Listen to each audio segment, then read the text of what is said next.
Bonjour à tous et bienvenue dans l'invité de l'économie sur France 24. Les architectes français s'exportent. Reda Amalou de l'agence AW2 crée des palaces aux quatre coins du monde. Il vient de recevoir le MIPIM Award du meilleur hôtel pour le Six Senses à Can Dao au Vietnam.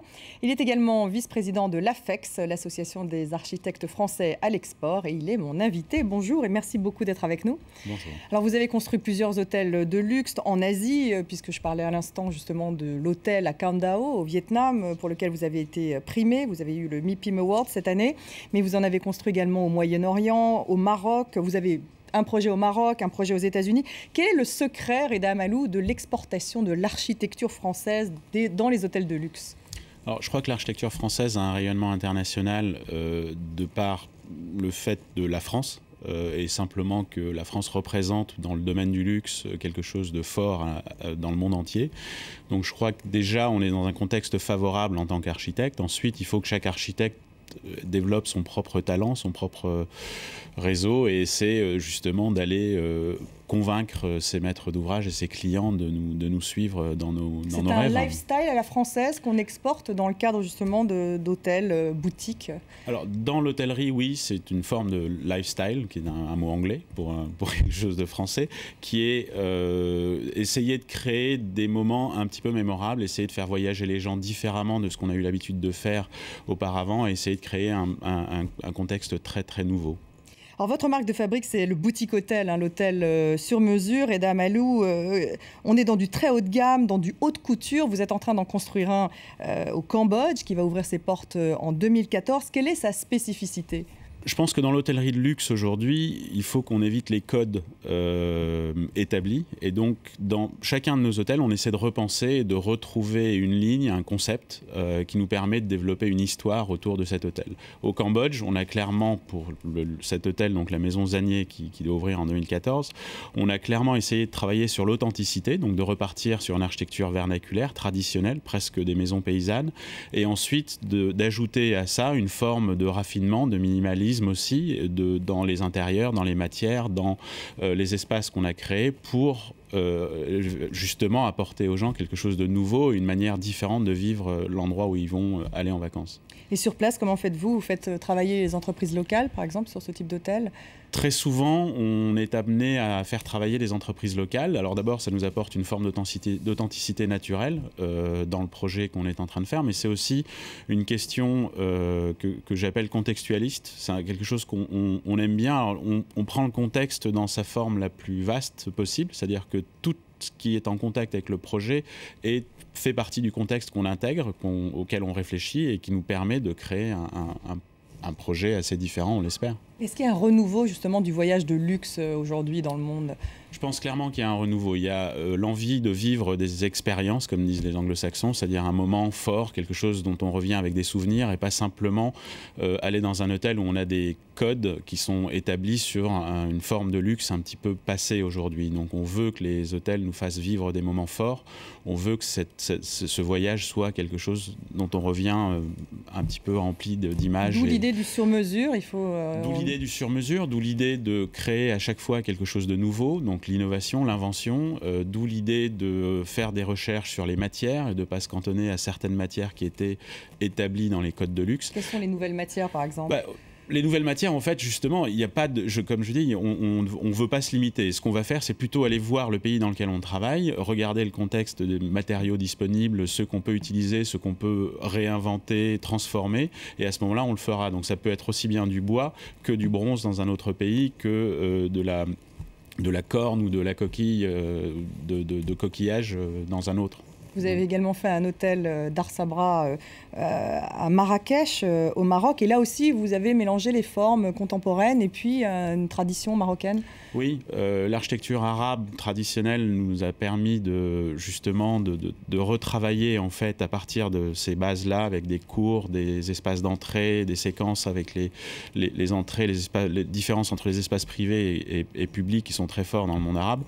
Et à partir de là, recréer quelque chose de plus contemporain, de quelque chose de beaucoup plus fort et qui nous a permis aussi d'ajouter à ça tout un jardin d'art contemporain.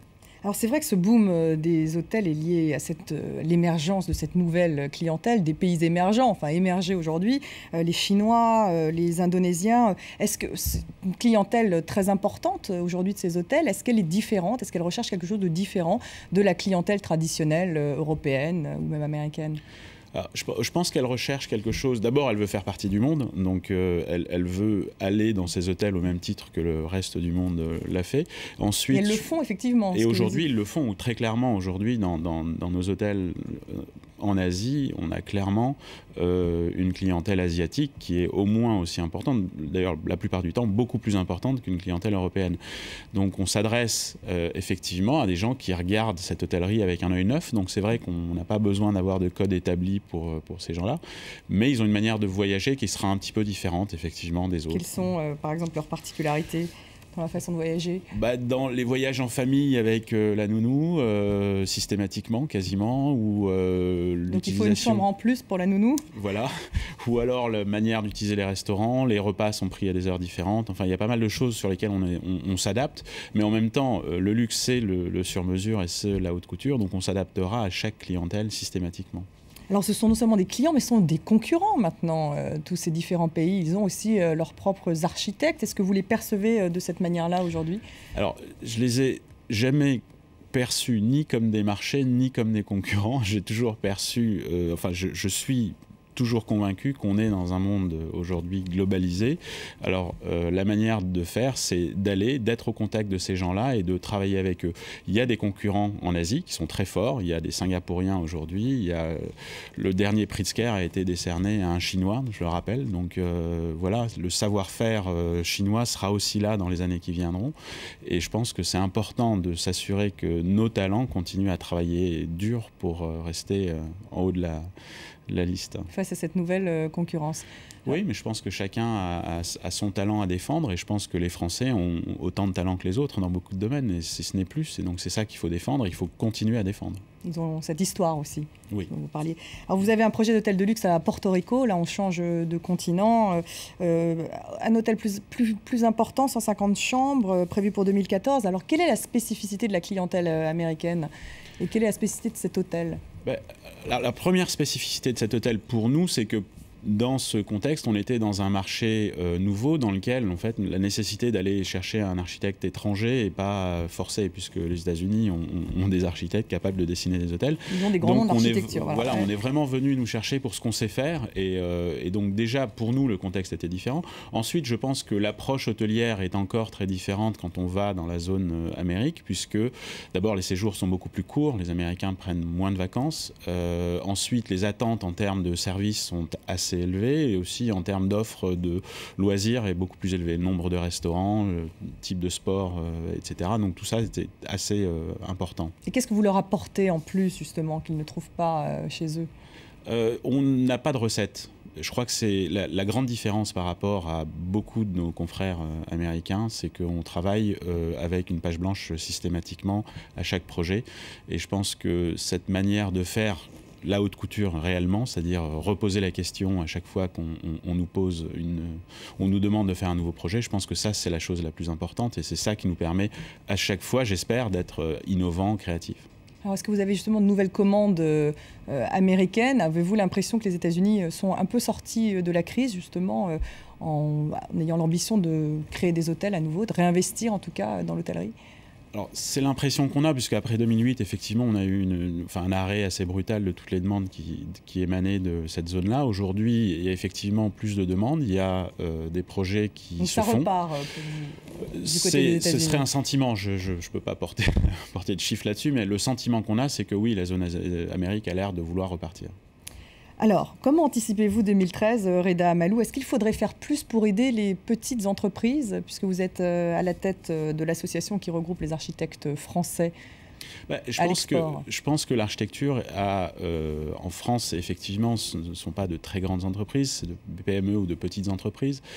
Mais je pense que la capacité de s'exporter, c'est quelque chose qui devrait venir plus naturellement à nous, Français, justement par cette capacité d'adaptation et par la taille de ces entreprises. Je pense que quand on est plus petit, on est plus facile de s'adapter justement nouvelles demandes ou à de nouveaux marchés.